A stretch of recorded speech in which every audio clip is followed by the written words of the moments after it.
Hi guys, and welcome to my guide to surviving the apocalypse, aka Covid-19, aka the coronavirus, British Bachelor style.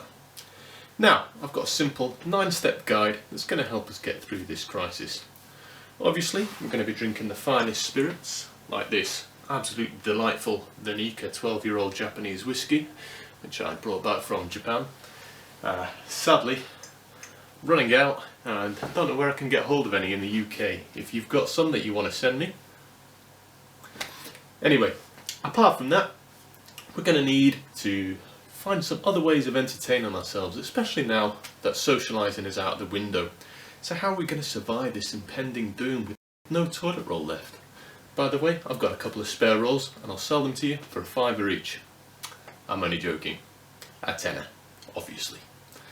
So, socialising out the window, so unless you've got people that you live with, that's fine. So how can we survive this then? I'm going to go through my 9 tips to surviving. Starting off with tip number 1, don't panic. Alright, none of us want to get Covid-19, it's especially worrying for the elderly and those with underlying health conditions. But it's not going to be the end of the world. There are obviously a lot of things that can kill us these days, there's flu, significantly less dangerous than Covid-19, I'm not comparing the two and the lethality, but we're not getting in a panic about that. Car accidents, suicides, all these things, everyone's going to die. So long as we take precautions, we should be okay with Covid-19. Something's got to finish us off eventually though, so getting your knickers in a twist about this thing killing you off and then dying from the stress of it is probably not a good idea. The next thing is people are going to panic buying food and things like that, and toilet roll. The world's not going to end. We've got enough in our supply chains to deal with this and to deal with standard buying and to deal with everything that we need. But panic buying, you're not helping the situation, you're not helping you. We don't need to prepare for a nuclear winter, which leads me nicely onto point number 2. Point number 2, don't be a twazzock. Listen to the government advice, okay? Don't have a house party. Have people round, go socialising, send your kids to see their mates down the street because you're fed up of having them in the house. Okay, everyone's at risk from this disease. We don't want to be spreading it around. Also, don't be obnoxiously loud late at night or even during the day because you don't have work tomorrow or the kids are off school, because you don't know who's living around you. You might have teachers, nurses, doctors, bin men, shelf stackers, other key workers who really need their sleep and want their rest and recuperation and are helping you and other people out. So, be considerate.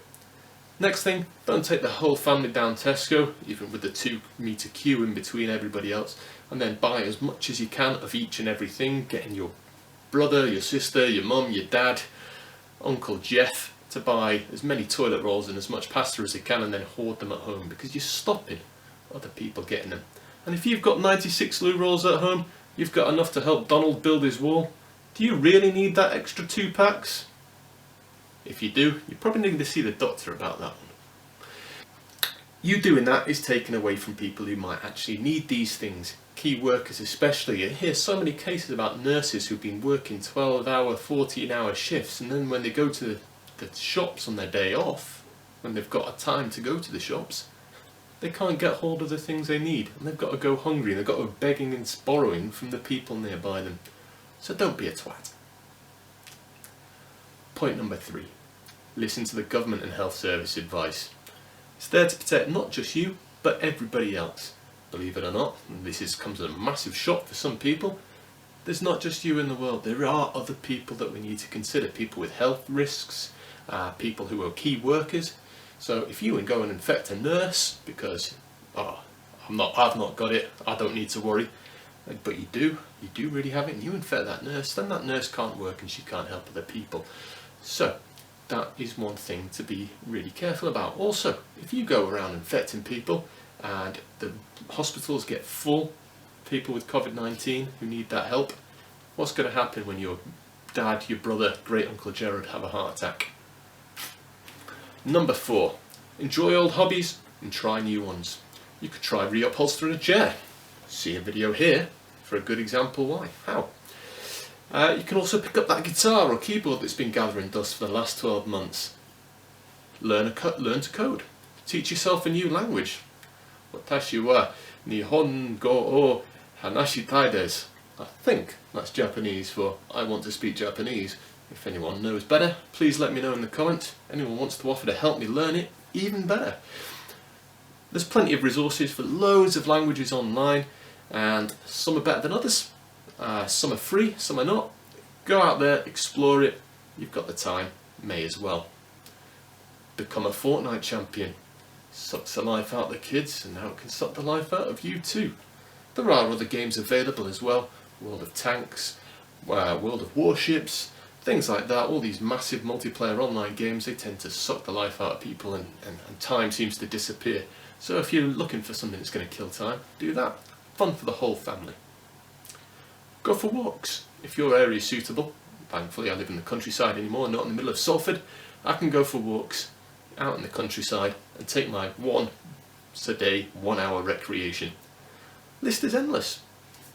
Oh, also you can practice baby making. I don't think I really need to mention this one. It's fairly obvious, so long as you already live with that person. Safe sex, kids. We don't want to spread any nasty diseases. Number 5. Exercise. This is a great opportunity to get into shape, and you don't need any fancy equipment to do it. Things that you can do in your house with just the bare minimum of space. Press-ups, sit-ups, squats, variations on these as well, things like lunges and crunches, and the plank. Really, really great. Also, you can even use one of your 132 emergency just-in-case cans of beans as weights. Bicep curls, shoulder press, lateral raises. It's not brilliant. They only weigh 400 grams each. It's not going to turn you into an Arnold Schwarzenegger, but it's a little bit. It's a bit of extra help. Number 6, DIY and gardening. I've already reupholstered and fixed an extra chair. I've screwed on some door handles to a wardrobe which has been missing them for 3 years, and I've sorted out other various bits and pieces around the household. Perfect time to do it. B&Q are still doing online delivery, so what's your excuse? Number 7, catch up on all the box sets after you've done the DIY and the gardening. You've got loads and loads of time. Get your tasks done and then give yourself the Netflix as a reward. If you spend all day just sitting on your ass on the sofa watching Netflix or other catch-up TV, well, let's face it, at the moment you're never going to get the Sudocrem for those inevitable bed sores. Number 8, read. There's so many great books out there, both fiction and non-fiction. Expand your mind, learn something new, use your imagination. Reading's fantastic, I love it. I try and read as often as I can. Everything from history books to story books, everything can be entertainment and sometimes really useful for you. Plus, you can get loads of second-hand books on places like Amazon and eBay for 1 or 2 pence even. Well, admittedly you've got to pay for the postage, which is normally about £2 or something like that, but it's saving you a lot of money and, expanding your mind at the same time. It's great. Lastly, number 9, look after yourself, look after your family, keep in touch with those people who are around you in your life. You can use, so many different forms of electronic communication, like text message, email, and Zoom, which I'd never heard of, and things like that, house party. Just keep in contact with people and feel like you're having a bit more of a social life. But, look after yourself. We'll get through this. The world isn't going to come shattering to an end. We will survive. Yeah. So, I will look forward to seeing you soon. Please remember to like the video, subscribe as well, really helps. Leave any comments. What are you doing to keep safe? And how are you looking after yourselves and keeping yourselves entertained? Especially if you've got kids. What are you doing with them? Making sure they're doing their schoolwork, I hope. And finally, there's a great game that you can get for your mobile phone. It's definitely on Apple, on iPhone. I'm sure it's on Android and things like that as well. It's called Plague Inc. It's a great game for these times. My virus, Covid-19, managed to wipe out the entire world's population in 471 days. Anyway, take care. As I said, leave your comments below. Please remember to like and subscribe, and I hope to see you soon.